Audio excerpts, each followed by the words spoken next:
All right, what's going on, everybody? We are back. We are back live. This video is going to be all about the Canelo Alvarez and Jamel Charlo card. Okay, the weigh-ins were today, and I'm going to give you my thoughts on the weigh-in and my final predictions for all of the actual Showtime pay-per-view fights. All right, now I've already covered the main event and the co-main event between Canelo Alvarez and Jamel Charlo. That breakdown has already been done earlier this week. And I did a breakdown the other day on Jesus Ramos against Erickson Lubin. And I will give you my quick breakdown of Yordenis Ugas against Mario Barrios. And I'm also going to speak on Elijah Garcia against Jose Resendez. Okay. What's up, everyone that's in the chat? Josh, what's good with you? Jay Will, what's up? Pepino, Mad Christ, Boxing Gyms, what's good? Ryan, what's good with you, bro? Romeo, HMD on Boxing, what's happening? Saga, Israel, what's up to everybody that's joining the chat, man? So let's talk about this card, man. This card is a really, really good card. I mean, I don't think any of these fights are going to be bad fights. I think all of these fights are going to be really, really good fights. Okay. I don't think there's going to be a snoozer for any of these fights.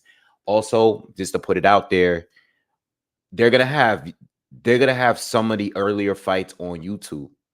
So I'm going to cover the DAZN card as well. That's the Jai Opetaia fight against Thompson.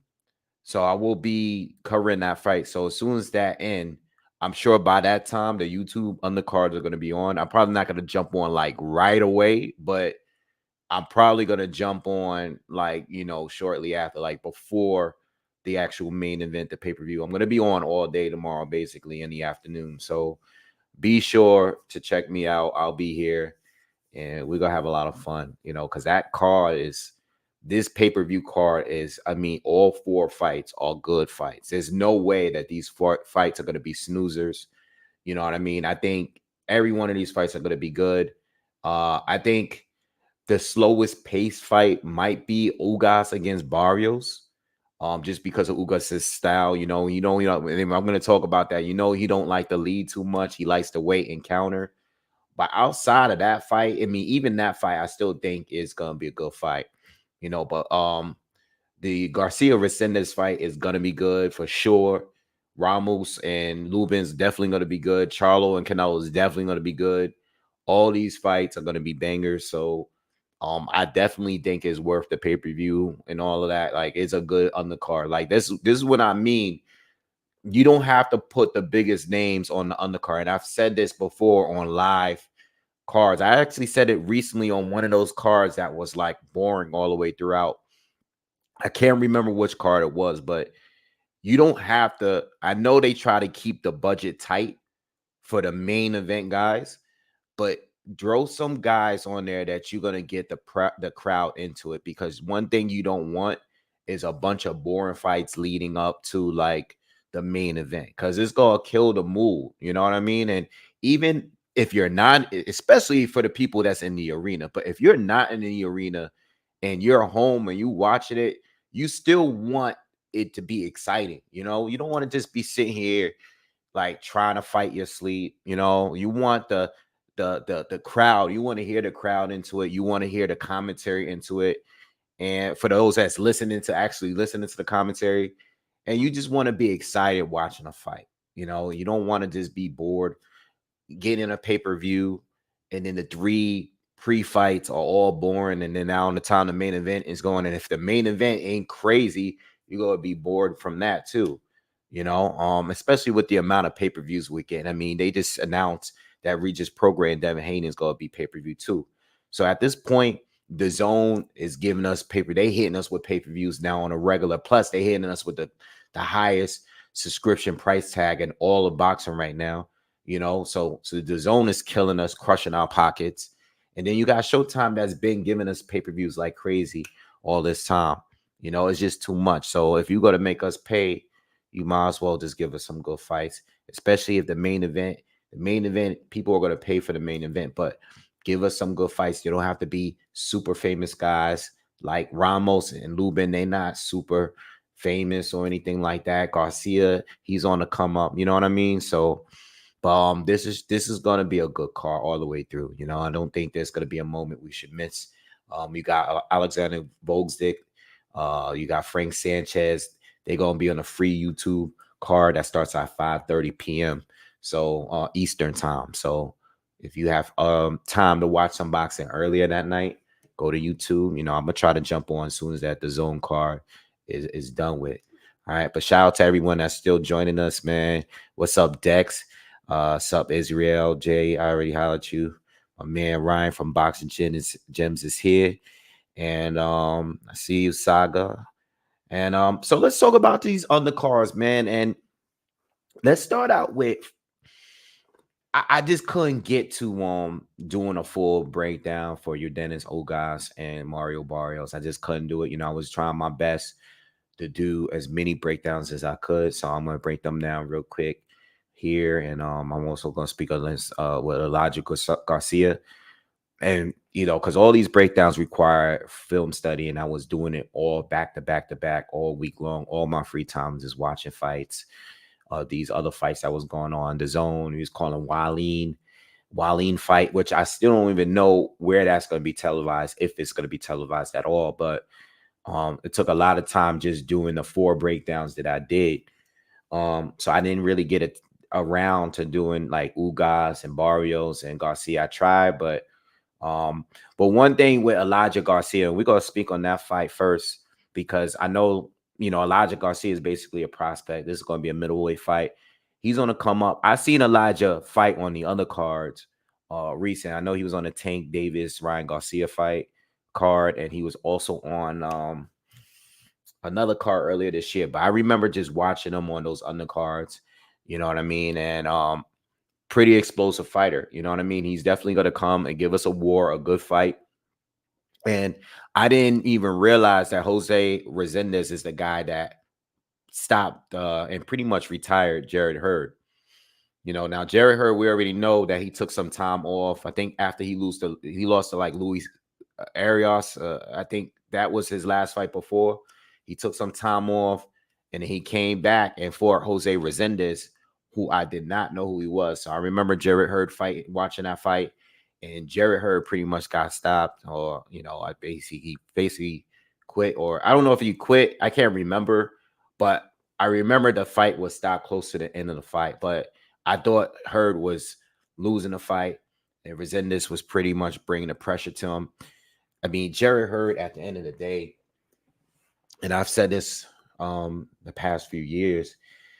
Yeah, he won that Lara fight, but he's never been the same since that fight. Yeah, he won, but it was over for him after that. I mean, he took a punishment in that win. So did Lara. I mean, both of them took a beating in that fight. Like that was a war, you know. And you know, Lara don't really get down like that. Lara's a defensive fighter. And the way he's been fighting over the past like 5-6 years or so now, maybe not that long, but he's been moving less, you know, and he's been trading with some of these guys. He's been sitting in the pocket a little bit more. I think that probably has to do with age and just maybe his legs just not being the same the way they used to be. You know what I mean? And Lara was really sitting in the pocket and going back and forth with Jared Hurd. And it was a war. Like Lara basically won like the first 6 rounds and Hurd won the last 6. But in my scorecard, I think Hurd won simply because of that knockdown. But anyway, Jose Resendez, I haven't seen him fight outside of that fight. I did watch that fight, and I seen a man that was just beating on a guy that was just a shell of himself. You know, Hurd is just, he ain't the same fighter no more, you know. And Hurd, you know, I think him being bigger, you know, when he was fighting Tony Harrison's and the Austin Trouts of the world, Lara, all those guys, he was basically walking them down and beating them down. And, you know, he had a good run. He was able to become, you know, I think he was unified, right? But when I saw him fighting Resendez, you know, he was trying to fight in a way that he used to fight, like when he fought Frank Galarza, where he was just kind of fighting on the back foot and stuff.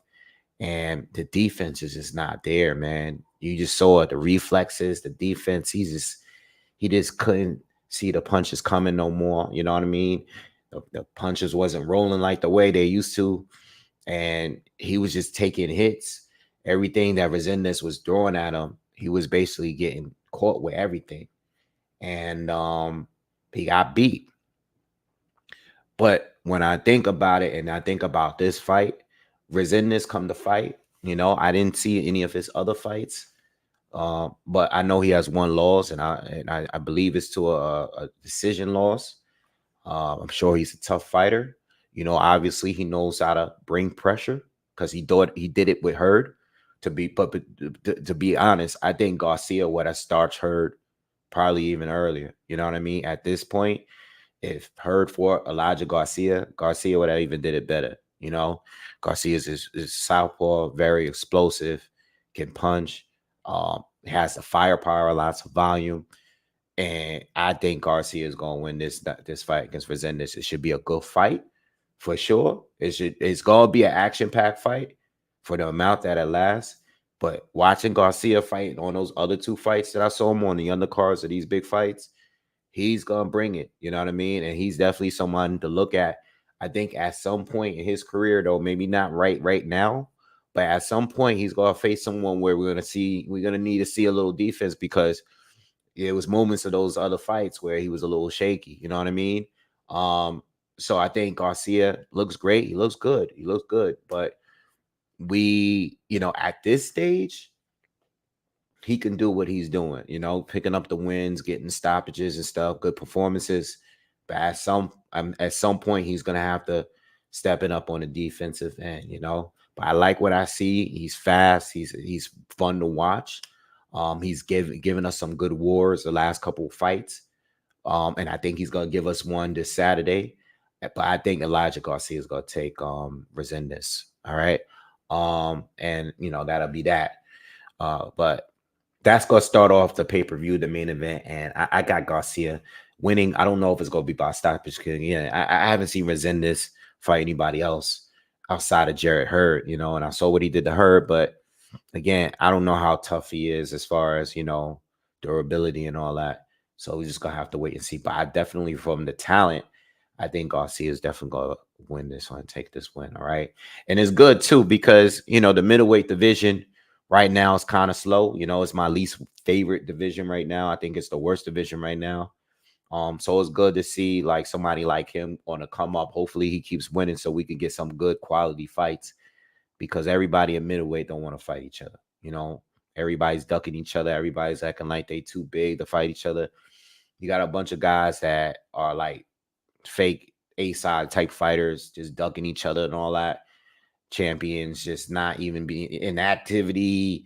Just is a weird division right now. It was so good, but it seems like as soon as Canelo moved up in weight, everything fell apart. Some of the guys moved up, and the few that's decided to stay there and is still campaigning there ain't really fighting nobody.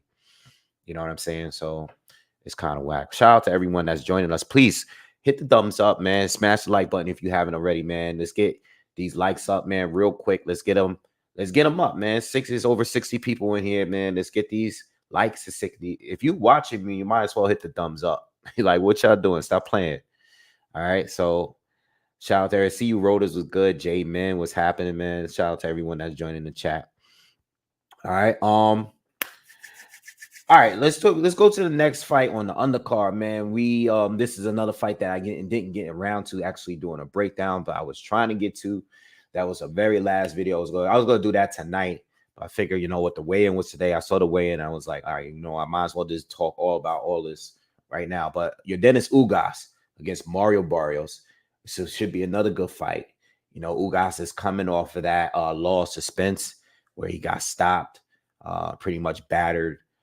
His eye was all crazy swelling and all that, and they stopped the fight. All right, it was a doctor's stoppage. So even though he was taking a beating, he was getting pummeled by Spence. He didn't quit, man. He still battled it out, man, all the way to the end, and it really shows his durability. His dude is really, really tough. But being that he hasn't been in the ring since that fight, that makes this fight very interesting. And if you're a guy that likes to go for underdogs, because Ugas is a favorite here, if you want to throw a little bit of money, I said this yesterday on D Style Boxing Channel. Throw a little bit in the pot for Barrios. You never know if Ugas he's not quite the same. He is in his mid-30s. He's coming off of a beating. He has been laid off a little bit. If you want to throw a little bit of money in a pot on somebody to pull off an upset this weekend, you might want to throw just a little bit. I ain't saying nothing crazy, but I think I might throw a little something light in the pot for Barrios to edge this one, and pull off the upset, simply because I don't think he's better than Ugas, and Ugas been at the division a lot longer. I mean, he's naturally the bigger guy and all that. I don't think he's better than Ugas. But if Ugas is not on his A game tonight, if he's slipping, if he's falling off, we haven't seen it yet. But if by chance he's not at his best game, I'm expecting Barrios to edge it. You know what I mean? And don't even don't be surprised. Might mess around and get a draw tonight. You never know. So you never know, but we'll see. But as far as a fight and giving you a quick breakdown, Mario Barrios is a good fighter. Good, solid. He's solid. Fundamentals is good. You know what I'm saying? I think, yes, he's not the biggest welterweight, but I think he's fit well at the division since he moved up. Okay. I think he belongs there and he should campaign and stay there for a while. I think he's always going to get opportunities because he's a solid fighter that's been in there with two really good fighters. He's been in there with Tank Davis and he's been in there with Keith Thurman. And the way boxing is set up is, even with the losses, they'll always go find someone to put you in the ring with, because you already been in there with two big names. You already been in there with two pay-per-view fighters. So they're going to always line you up with someone that has been in there with someone, so they can compare their performance against you versus the other opponents you've been in there with, Keith Thurman, Tank Davis. So Mario Barrios is always going to get opportunities at this point, and there's no reason to go back down to 140. And he's too small for 154, so stay at 147. He's basically like Josecito Lopez right now. Like, he's the current Josecito Lopez. I always compare the two, not just because they're Hispanic or anything like that. Maybe it has a little bit to do with it, but at the end of the day, he's pretty much that fighter right now. He's gonna be tough. Keith Thurman beat him, but it wasn't easy. Tank stopped him, but he was losing some rounds early. He was catching some good jabs and stuff. He's he's a good boxer. He's solid. The fundamentals is on point. There's nothing crazy that he does that stands out, though. And I think that's the issue with Barrios. He's good. He's solid. Everything he does is average across the board, but he is nothing about him that stands out. He doesn't have crazy big power. He doesn't have a whole bunch of speed, but he's solid, got good speed. He's a decent counter puncher. He has a good jab. He knows how to control distance a little bit. You know what I mean? He has a good 1-2. He can go to the body, and he can fight a little bit on the inside. Like, he has good he's a well-rounded, solid fighter that is, he's gonna be like, I wouldn't call him a gatekeeper at 147, but no one's gonna easily beat him. I don't want to say no one, but maybe the top 3 or 4 welterweights. But everybody else, like a Ugas, they're gonna have a real fight with him. This is gonna be a real fight. This is gonna be a real test for Ugas. Because Ugas is like, I don't want to go back to 140 because I think he's been much better since he's been at 147. All those losses he had at 140, he was losing to guys that weren't as talented as the fighters he fought at 147. I mean, Spence was the only one that did him dirty. Everybody else had a tough fight with Ugas. Everybody else. Sean Porter, questionable, the way that went, questionable win for Porter. Ugas had Pacquiao fight. Pacquiao was much older at that point, but Ugas has always been tough. But the thing that stands out with Ugas is he's a pretty good counter puncher. The only problem is that he relies too much on the counters. And he's kind of stationary, and I compared him recently when I was talking about Bud Crawford and his counters as opposed to Ugas. Ugas is very flat-footed, and he doesn't lead. He'll wait and wait and wait. And that's why when you watch the Sean Porter fight, even though Sean Porter likes to lead a lot, he played the game with Ugas. He played the boxing game. He said it, he's even said it in interviews, like he tried to fight. He took a different approach with that fight. And the thing with Ugas is like you're waiting and waiting to counter, and you're not the quickest fighter. So guys that could get in and get out, he's gonna have some issues with them. You know what I mean? Um, the counters are good, but there's two ways to beat Ugas, in my opinion. Um, you could beat him with speed, and you beat him with speed, you shoot your shots, and you get out of danger. Or you can beat him with volume and activity because he's not throwing a lot of punches. He's low volume. And even though the first few rounds with Spence, it was kind of sort of competitive because he was countering, going to the body and all that. It got to a point where Spence was just doing too much, and Ugas just couldn't counter everything. You know what I mean? He's a good counter puncher, but if you overwhelm him with, power and just volume, it'll be too much for him. You know what I mean? And that's exactly what happened in that fight. So you kind of got to outthink him. I think a guy like Keith Thurman, like if he and Ugas were to ever fight, and I think that's a fight that, because I don't think neither one of them really want to fight Boots. You know what I mean? And I think before Thurman or Ugas fight Boots, they're most likely going to fight each other. I'm actually surprised that the fight is not happening right now. But, I think, Thurman's kind of waiting around to get a better opportunity. Like if he get an opportunity with a Bud Crawford or something like that, he would go for it.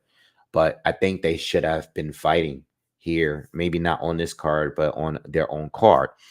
And the thing with Ugas, I think like a guy like Thurman would probably beat him to the punch. He would lead, and he's good at moving and getting out of the way of danger, what's coming back at him.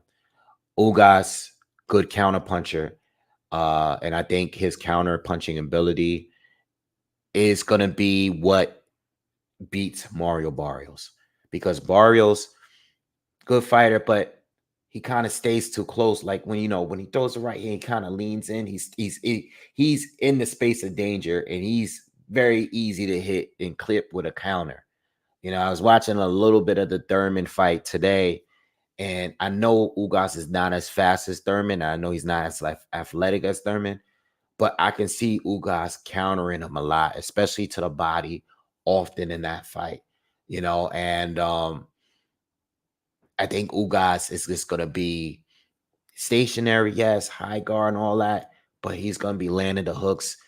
Barrios, he throws the right hand. He's just in a little too long. You know what I mean? He doesn't pull out, or he doesn't duck underneath. He's in there for too long, and he's going to get clipped with counters. And I think for that reason, Ugas is going to edge him. I don't think there's going to be a stoppage at all here from either side. I just think that Ugas and his counter punching will beat Barrios. But again, it's going to be closer, and I'm thinking more like 60-40. And I think that's why if you want to bet on an underdog, might go with Barrios, throw a little bit of a pot for him, only because there is a chance, especially if Ugas is slowed down, or, he's still feeling a little bit of that beating that Errol Spence has got. But I just don't think Barrios, good boxer, but I can see Ugas edging this one on points, or you never know. It could be a draw. I got Google Ugas. I think Ugas is going to win the fight. I think Ugas is going to lose a fight. I think Barrios is just barely a step below him. Barely. But I don't know how Ugas is going to look coming off that beating and having a layoff. You know what I mean? But I like Ugas and his counter punching, and I like the combinations he throw, especially to the body. I like when he digs to the body. Like I like when he do that. And I think Barrios, he's not high volume enough. He's gonna box, he's gonna move a little bit, but then he's gonna throw the 1-2, and he's gonna get clipped and countered throughout the fight. I don't think Ugas got big punching power to hurt him or anything like that. But I think Ugas and his counter punching is going to be consistent. And I think he's going to edge the fight. I think Barrios going to have to work and continue to work and, go to the body himself. But but he would have to be slippery. And I just don't see him being that slippery to me, you know. And I think even though he's going up in weight, you know, I saw his fight with Giovanni Santiago. Was a good win. You know, he stopped him. He dominated him in that fight. And I think those are the fights that he's going to win for sure. But I think to the elite, like top 5, 6, 7 guys in the division, I think Barrios is going to fall to just about all of them, you know. But anybody underneath that, yeah, Santiago gave not Thurman, Broner a good fight. But Broner has been past it for a very long time at this point. So, you know, but Barrios is good. I think he has a chance, but I'm thinking more like 60-40 for Ugas, you know. Um, Shout out to everyone that's here again. Got 94 people in here, man. Everybody hit that like button, man. Let's get to at least 50 likes, man. We only have 36. What's up? Should support your boy. Pocket says, hey, Wade, some great fights on the undercard tomorrow compared to many other pay-per-views. Yeah, I started this video talking about that. All these fights are good, intriguing fights. This is a great card. This is definitely worth a pay-per-view. You know what I mean? You're getting Canelo and Charlo, and then you're getting all the other fights are good too. You know, so these are going to be good fights. None of these are going to be snooze fets. All of them going to be good. You know what I mean? Earl says Thurman is not active enough. No, and I want to say that, you know, for him to come back, right? Fight Mario Barrios. Nobody, no, none of us was asking for that fight. All right. So I'm not gonna sit here in front like we wanted that. We didn't want it. I didn't want it at the time. But when Thurman came back, to see him be able to look like, you know, looked in phenomenal shape physically, he looked strong. You know what I mean? He looked strong. He was still quick, still really athletic. Um, for him to have that fight and talk all that, staying active, this, yada, yada, yada, and then us not see him again for this long, it just make me feel like Thurman not really in it for like that. He just want one big payday and he's out of here. I feel like the moment he gets a good payday, he's done. You know, and I think he's willing to take a fight that he would be the underdog in, you know, not the favorite, just to take it and be out. You know, I think he don't really love the sport no more. I felt like he has been like that for a long time. Just his demeanor, everything changes, and that's what happened with experience and season. You know, being more seasoned. But I think the injuries and all of that just plagued him, and I just don't think he has a love for it like that. I think he just wants a bag and wants to get out of here. And I ain't mad at that, but him being inactive kind of makes me, you know, like I want to see Thurman as a fan. I still want to see him fight, but he doesn't seem like he really has it. Like he doesn't want it. He doesn't love the sport no more like that, you know. Ayo says I'll be floating in and out your live commentary tomorrow night wave. As a moderator duties, block everyone who asks for the fight to be shown. Good looking, my bro. Trey says Uga stood there and look and took punishment against Spence. Not sure if he's damaged because now he might be. We just gotta wait tomorrow and see. He might be, you know what I mean? Hulk says if Barrios lose, he needs to retire. I don't think so. I don't think so at all. I don't think he need to retire. You know, because he gonna still beat up people that are good, but not like the great elites, you know. And I think he's still gonna get bags. And you know, I don't think the Thurman loss was a bad loss. You know, I don't think it really wasn't a bad loss. You lose to Tank Davis and you lose to Thurman, you don't retire.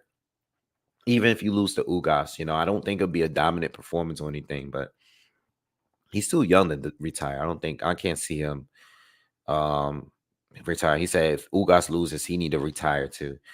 Well, Ugas is older, so if he does lose, then he might actually retire because you know, like you know, you lost to Spence, and you're the favorite to win here, and you know, it would be bad for him. It's a little different from Barrios. I think Barrios has a lot more time to go. Um, Trey says I got Ugas because I think he would be strong and do better work on the inside. Yeah, I think he is stronger. You know, I think he is stronger. I think he's more durable. You know what I mean? Even though Spence beat him up bad, you know, it's not like he quit. He didn't get stopped. He got stopped by a doctor, but he was taking a beating for a minute without even throwing because it was a point where he was so beat down he wasn't even throwing punches like that anymore. You know, but I'm still leaning towards him to win. All right. Um. All right. So let's move on, man. No. Oh, Hulk. I don't know where to watch the Alto Wallin fight, man. I don't know. I've been going online and seeing people talk about it. No one has any idea. I just don't think it's gonna be televised. If I could find a link or something somewhere, I'll jump on real quick. But yeah, man, I don't know. I don't know. But anyway, yo, hit the thumbs up, man. Let's get to the next fight. One that I actually did a breakdown on. I was able to read some of your comments on the Jesus Ramos and the Erickson Lubin fight. And like I said the other day, I think this might possibly be fight of the night. It actually really might be fight of the night. Um, this is a great fight, man. You know, I think this is going to be Ramos's. I don't want to say his biggest test because he fought like a Brian Mendoza. He's been in there with some solid guys, but I think this is going to be a test. This is a bet. This is a very important fight.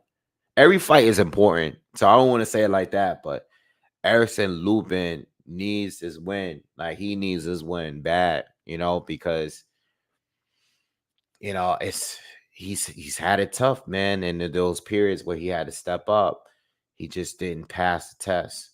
And he needs this fight bad, And I know he has a lot of time. He's only 27 years old, but he needs this fight bad because if he loses this again, he would drop down again from another title shot. And I think he has a good chance of winning, but I'm still leaning towards Ramos for this fight. Tough one to call. Pretty much a 50-50 to me. Ramos, one of my newer favorite guys at 154. I enjoy watching his fights. I like how versatile he is. You know what I mean? I know like he likes to control distance. I know he likes to fight behind the jab. He's a southpaw, but I like how he gets rugged too, gets busy on the inside. You know what I mean? And I feel like he can do anything. He's pretty versatile. I like him. Same thing with Lubin. Same thing. We got two southpaws facing each other, and it's gonna be a good fight. I think Lubin is a very talented fighter. But I think there's two issues I have with Lubin. He kind of falls into the trap of fighting his opponent's fights. You know what I mean? And we saw that in the Sebastian Fundora. If you look from the opening round to the second round, he fought Fundora's fight and he paid for it, as early as the second round. And even though he had his moments in that fight, he took too much damage early on, and caught up with him later in the fight. We already saw his face look crazy, you know what I mean? It was memes going around with his face looking crazy.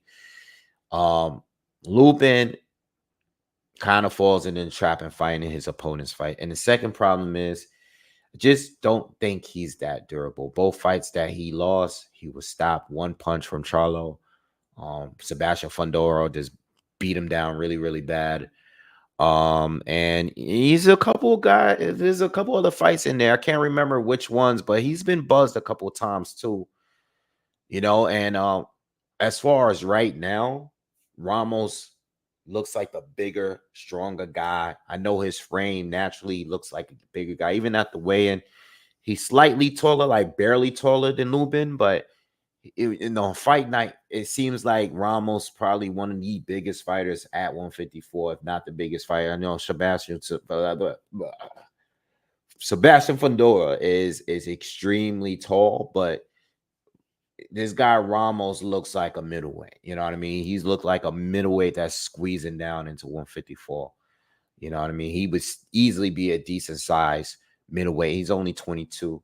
And I just think that at some point, like I said in a breakdown, there's going to be a point in this fight where it's going to start out like a chess match and Lubin's going to have his moments early. Lubin is sharp. He's a good counter puncher.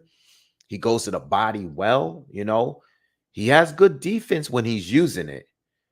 But there's going to be a point in this fight, all right, where this is going to be a phone booth fight between one guy that is very good on the inside, but just not as durable as the other fighter. And I think I have to roll with Ramos because I think he's just going to he's gonna just he think he's the harder hitter. All right. And I think he's a more durable fighter. And I think he's gonna I think at some point he's gonna be too much and possibly stop Lubin Lee in the fight. All right. Um, so I love this fight. I think it's 50-50. I'm leaning towards Ramos, but I would not be shocked if Lubin won the fight. All right. My money's on Ramos. I think Ramos gonna get it. I think he's gonna get the win in the second half of the fight. It's gonna be a war. It's gonna be a great fight. It's gonna be very, very competitive. But I think Ramos at some point is just gonna be too much. You know what I mean? Um, Ramos has his flaws. You know, we seen it in the Santa Maria fight. Uh, but Lubin ain't Santa Maria. Santa Maria is very, very slippery, very good mover. Lubin can move too, but he's gonna end up going into a war. My prediction is he's gonna end up going into a war with Ramos, and it's gonna be too much for him. Man, I think he's gonna pay for it, and that'll be that. All right. But great fight. I just wanted to see the best win, and hopefully, whoever wins this fight, I want to see them against Tim Tszyu at some point. All right, because I think if I don't know what's going on with Brian Castano, I don't know where he's at. I don't know what's happening. We haven't seen him or heard anything from him since he lost to Charlo.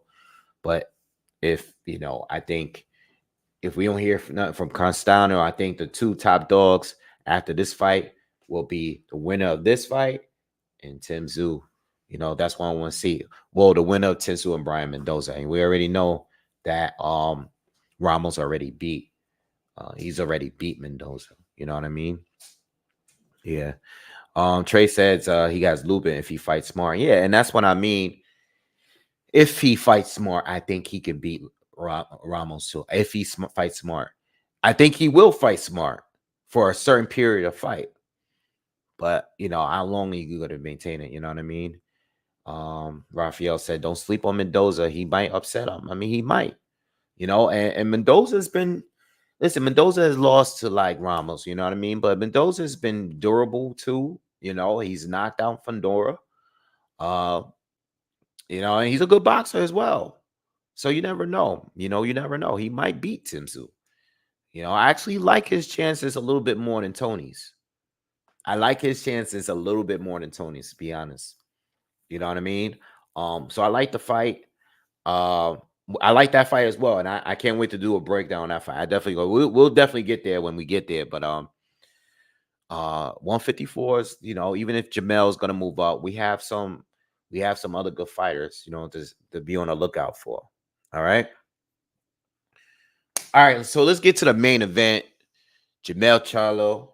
And by the way, I've been talking very little about the weigh-in. I haven't even talked. I mean, look, there's not much to really say about the weigh-ins. Everybody made weight. Everybody looked great. You know what I mean? As far as the pay-per-view fighters, everybody looked in great shape. Everybody looked good. Everybody made weight. There was no problems. I had no issues with anyone. I mean, from the undercard all the way up to the main event, everybody was on point. And as far as the main event, Charlo came in. I feel like all the way up into I always was able to tell the difference between the Charlos, not just even without the tattoos. Jamel always looks smaller because he's always stayed at 154 up to this point. Now that he's filling, you see it in his face, you see it in his cheekbones, you see it in his neck, you see it in his shoulders a little bit. You look at his arms, his biceps, all that. He actually looks more like Jamal because Jamal usually looks fuller because he's fighting at a heavier weight.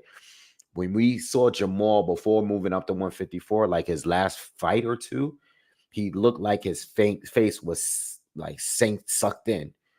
But since he's been up at 160, he looks like the bigger child. I know he's slightly taller than him, but now that Jamel is full and his face is full, it's actually harder to tell the difference between the two because now he looks more like Big Charlo.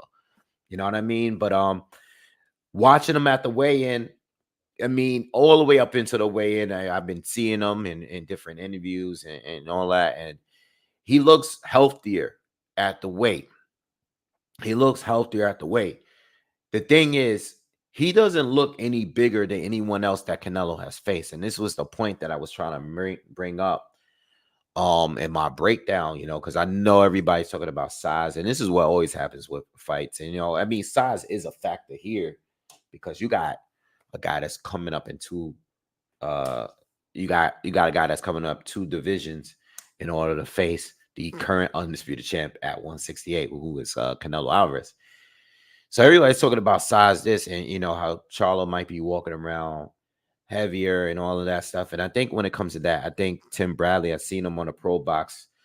I saw only the clip of it. I didn't watch the whole interview, but Tim Bradley said it perfectly. And as a big Porsche fan, I don't think anyone can break it down when it comes to size any better than the way he did it in the analogy that he used.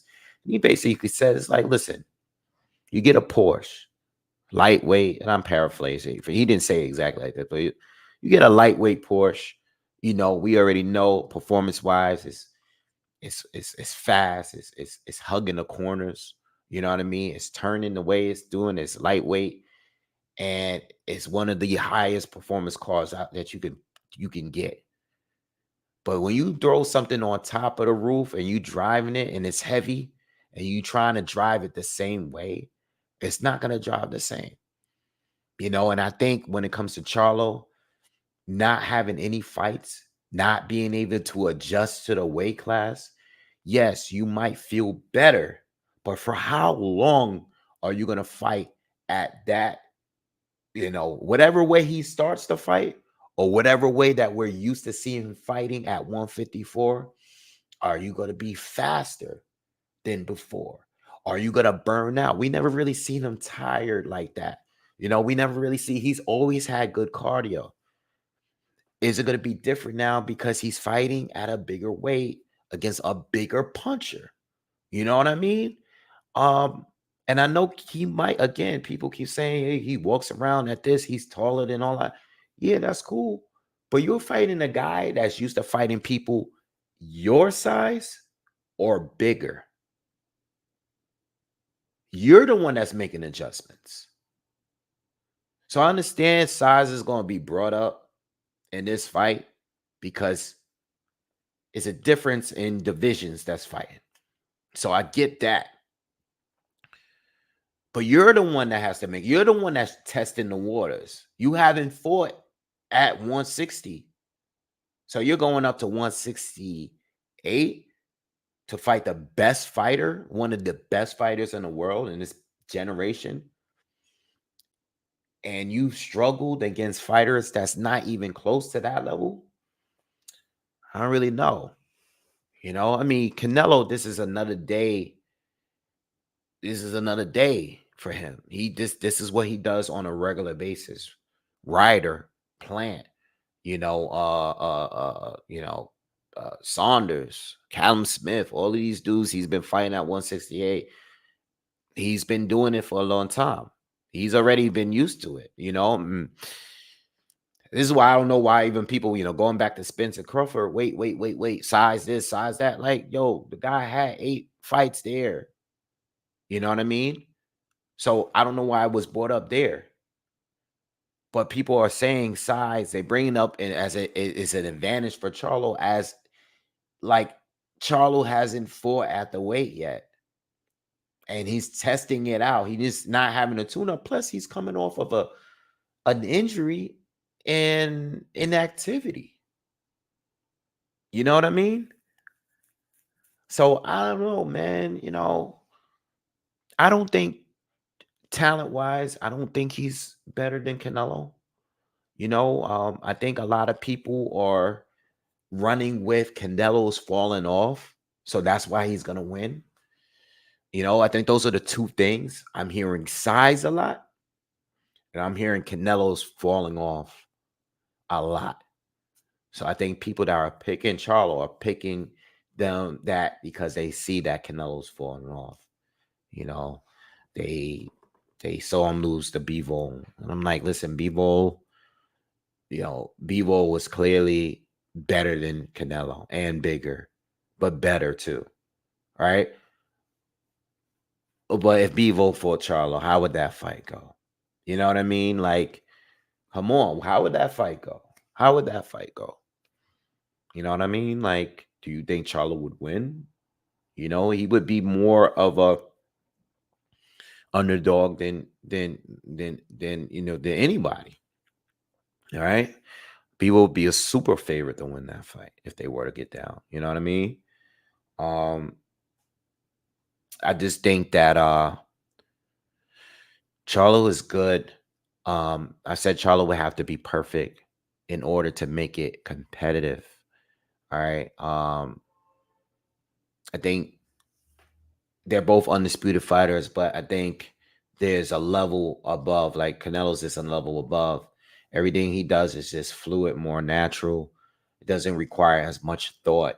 You know what I mean? It's just where Charlo, I like even when he did better in the Castano rematch, it's just like it- it's more difficult for him to fight a more disciplined fight. You know, he's an action-packed power puncher. You know what I mean? I don't think he's as calculated as Canelo naturally. Like Canelo fights calculated fights, even in his worst performances, he's always calculated. Whereas Charlo, I think a lot of stuff is based on routine. You know what I mean? I just don't think the IQ is on a level of Canelo. And I think Canelo will outsmart him and catch him and beat him. You know, I just don't think that uh I don't think Charlo is more talented, you know, and that's it. You know, and I know people wouldn't expect me to say that because Charlo's my guy. But at the end of the day, and I've said this to many people, I've said this so many times, man. When I came on this channel, I didn't know anybody. I didn't know any of these fighters. You know what I mean? I come on here to give you educated breakdowns. I watch a lot of channels and they pick their guy all the time. They pick the guy that gave them an interview. They pick the guy that's willing to give them an interview, or willing to follow them on social media, or that's they'll just pick the guy based on bias. They'll give you an actual prediction based on how they feel about the fighter. It's not about how I feel. How I feel is I want Charlo to win the fight so I can cheer for him. But I am not a yes man. And I'm not going to sit here and act like, yo, Charlo's going to knock him out, this, that. I'm nah, I'm not giving you that. I'm just not like that. I'm not that kind of person. I'm just not. You know, I don't believe in people just telling people what they need to hear. 'Cause I think that's the worst thing you can do to a fighter. You want to support them. If you're family and close friends, that's different. But I'm a boxing analyst. I cannot sit here and tell you I think Charlo is going to beat Canelo when I don't think that. I don't think that deep down inside. I want him to win and I'm going to be happy. I don't even care if he doesn't fuck with me no more. I'm not going to lie. I have integrity. I'm not doing that. I want him to win. I don't think he's going to win the fight. And like I said the other day, even at 154, I no, even at 154, I made content saying, yo, this is my order. This is my order. Jamel Charlo was my guy. We already met. I still think Jamal, J Rock, Lara, I had my people, Canelo. That's who I had in front, even back then. I'm always going to keep it that way, man. You know? And that's it. Boxing Jim says, we want feelings, Wade. Nah, man. Word. Nah, I'm not doing that. I sound crazy if I don't believe that, you know? And if I said that, y'all gonna know why I said that. I'm like, yo, I don't want to break up my relationship with my man, you know? Somebody left the comments like, yeah, I'm unfollowing you. I'm subscribing to you because that's your man. You supposed to say, don't tell me what I'm supposed to say. That's crazy. You telling me what I'm supposed to say and my prediction is crazy. This is my content. I don't even know who you are. Like, we don't do the feeling stuff, you know? I tell you guys all the time who I want to win in a fight. So you know. Like, I'm a fan of this guy. I want him to win. I'm rooting for him. But if I think he's gonna get ass kicked, I'm a fan of Gabe Rosado. I love Gabe Rosado. I wanted him to win damn near every fight he was in, except a few. Danny Jacobs, nah, I was rooting for Danny. I always root for Danny. I never rooted against Danny. I wanted Danny to win whoever he fights. I love Danny Jacobs. But if I don't think Danny's gonna win the fight, I'm gonna give you analysis. That's my job. That's what I do. That's what we do. You know, and it's very easy for me. Some people, it's not easy for them to do that. And that's why, you know, they got a bunch of yes men around them. It's not good to have these yes men around you, you know. But anyway, going back to the fight, man. You guys get my point, man. I think Charlo, you know, I think again, Charlo gotta be perfect and Canelo gotta be, and I don't want to be that guy because I don't want to make it seem like Charlo then only won because Canelo was trash that night. I don't want to be that guy. I want to give him full credit if he wins. But I think the ceiling of Canelo, right? Even if he's just like one notch below his absolute prime, I still think he should beat Charlo. All right. I think Canelo's gonna bring different things that Charlo hasn't really had to deal with yet. You know, I mean, you take some of the thing that Tony Harrison does well or did well against Charlo. Tony was winning in a rematch too. Let's be real. He was still winning the fight. You know, but it's the same thing that happened in a Willie Nelson fight, all these other fights that he lost. He was beating Jerry Hurt. He's going to outbox all these guys. At the end of the day, once you start slowing down, your defense start lacking, start getting hit with shots you wouldn't get hit earlier with. Same thing with Caleb Plant. He's going to outbox a lot of these guys. You're not going to hit him. Once he starts slowing down, pressure keeps coming. You start getting hit with shots you was slipping, you making them miss earlier. You know, and I think Charlo, when I look at Castano and I look at Harrison, I look like, Canelo gonna bring some of those things and more. Charlo's always been durable. We barely ever have seen him really like buzzed or anything like that. Recovers well. Like, reminds me of Sean Porter. Catch a shot. You might buzz him, clip him a little bit. Stano did it. Tony even did it. But he ain't never really been hurt. I ain't never seen nobody go to his body. And that's what Canelo does. And once Charlo is on a rope, he's going to be trying to connect. He's going to try. That's what I'm saying. It's going to be duel between hooks. Charlo's going to give us a fun fight. That I promise. Because Charlo's not going to back down. And I've said this before. Charlo's a type of fighter. Once you trap him, once he feels trapped, he comes out and he explodes. But that can be an issue for a guy that's a counterpuncher that's looking to time you in between those combinations you throw. You know what I mean?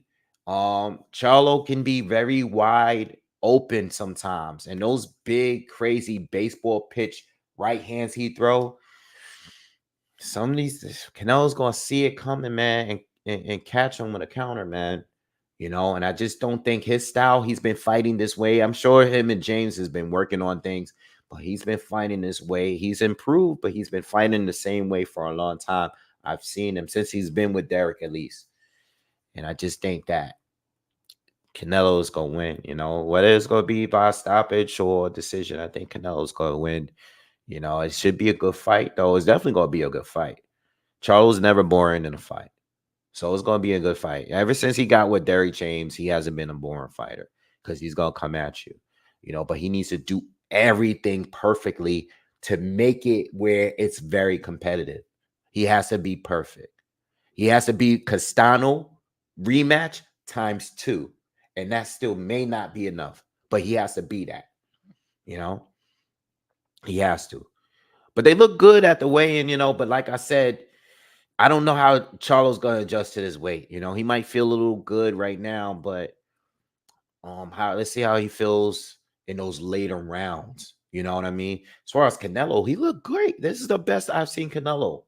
I saw somebody there's a picture of Canelo floating around on Twitter where it was showing his most recent, weigh-ins and stuff like that. I think Canelo probably this is the best shape he's looked in a few fights, and he looked actually, I know he weighed in at 168, like right at the limit, but he looks slimmer than normal. I don't know. That's the way I saw it. Yeah, he's been making weight, but he looked like a slimmer version of even at the same weight.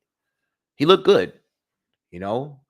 Um, so I expect a good fight, and I think the motivation really is Charlo wanna is motivated because he he wants to prove all the doubters wrong. That's just the kind of guy that he is. Um, I think Canelo's motivation right now is he's hearing what people saying. Like people saying he fell off. People saying that he's past it. He's gonna lose. You heard what Teddy Atlas been saying about him? Teddy, like some of these guys are going off on him. So I think he's gonna go in this fight wanting to prove, or maybe he doesn't care. But I think he's gonna go in this fight trying to prove everybody wrong. You know what I mean? So um it should be a good fight, man. It definitely will be. I definitely think it's one of the few pay-per-views that we get that is definitely worth the money. You know what I mean? And I can't wait, man. I'm gonna be here live tomorrow. Um, I'm gonna be on here all day, because I'm not gonna cover the entire DAZN card. But I'm gonna cover, I'm gonna get on there, and then I feel like after I get on there, I'm gonna just keep being on YouTube. You know what I'm saying? So definitely like tune in tomorrow and check me out. We gonna have a good time tomorrow, man. I can't wait. I'm hyped for this fight and this fight card. It should be good all the way, all the way, all the way through. All right.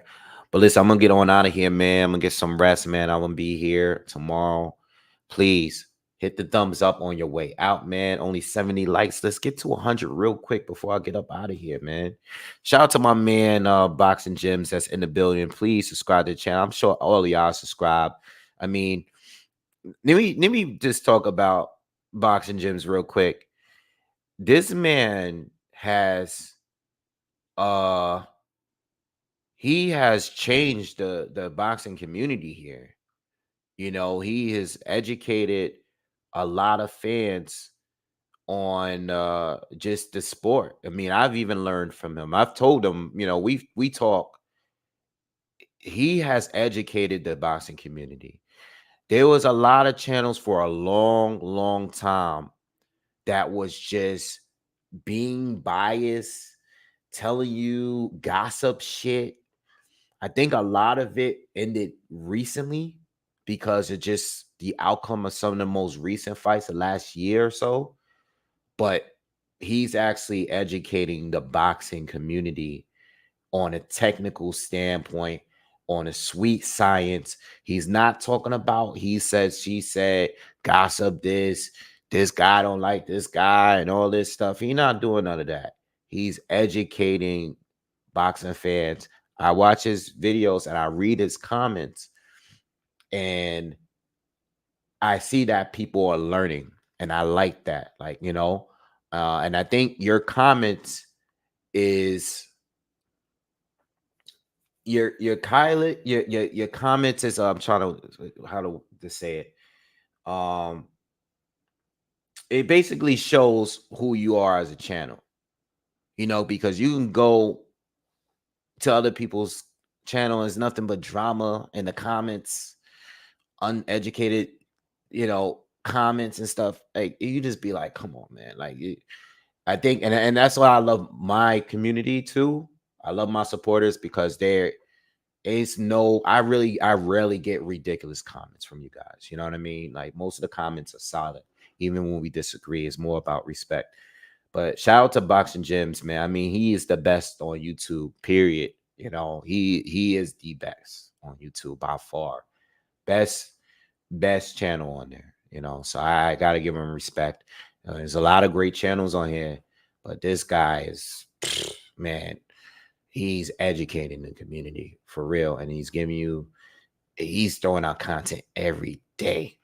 So shout out to him. Make sure you subscribe if you haven't already. Make sure you subscribe to his Patreon as well. And make sure you subscribe to me, and make sure you like this damn video, and make sure you come back tomorrow because the live commentary is here, baby. Like we have fun all the time, man. We gonna have fun tomorrow. I can't wait to be here tomorrow, man. I'm gonna be on here all day. I think I want to be on here probably. I think this is gonna be like the longest live I ever did because I'm hyped up for tomorrow. I really am, man. I do really want Charlo. I know I just went on a Charlo. He can't do it like talk for like 20 minutes straight. But I'm excited that he got this opportunity. You know what I mean? Like for real. Like I'm excited for him. But I don't care. I'm gonna be honest. I don't give a damn who it is. I'm gonna be honest. And I don't think he's gonna win the fight, but I'm glad he got the opportunity. And I can't wait to see my man Ramos and Lubin go at it. And if you got thank you, man. Thank you, Gems. Thank you. Appreciate you for sending me the donation. He says, much love, my brother. You're definitely one of the OGs who inspired me to have a YouTube channel in the first place. Thank you, man. Thank you, man. I appreciate you, man. But yeah, man, I can't wait. If you got on here late, I did the I saw people asking for Garcia and Uga's predictions. If you got here late, I talked about all 4 main fights on the pay-per-view. So just jump back a little bit in time and you'll hear my prediction. All right. But yeah, I'm out of here, man. Y'all have a good night. I'll see you guys tomorrow. I'll be all here. Tomorrow we gotta have drinks. We gotta have a good time tomorrow, man. But I'm out of here. Subscribe, like the video, and I'll see you tomorrow. Peace.